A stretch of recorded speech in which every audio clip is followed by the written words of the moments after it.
See, the preparedness, we are on full alert. This, in fact, in December only, we have already had a meeting with our Honorable Chief Minister about this. And since then, we've been uh, intensifying our patrols. There's checking every night, every day. Not only infiltrators coming from down there or any subversive elements, but also people, say like bike thieves is one. A lot of bikes being taken to Bangladesh and all that.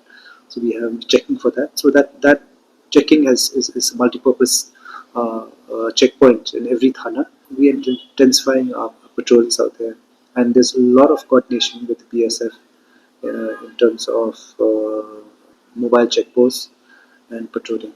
See, the existing police stations and the tactical teams have been given the instruction to actually prioritize the border, move for routine patrols, and also for random surprise patrols along with BSF in the border.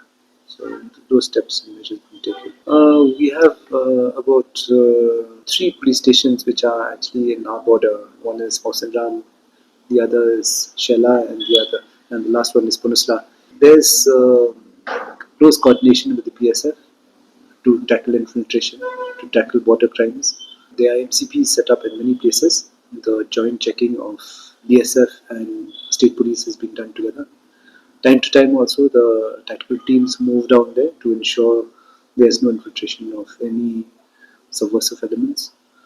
We are in close touch with the local stakeholders from those places. They have been actually we've been having meetings with them, especially VTP meetings. We've been creating more VTPs, more awareness, more liaisoning and joint patrolling between VTPs and police in those places as they are far flung. And the importance of VTP we have seen, especially just in the recent few days also, where people have been accused of witchcraft. Here we say Machana.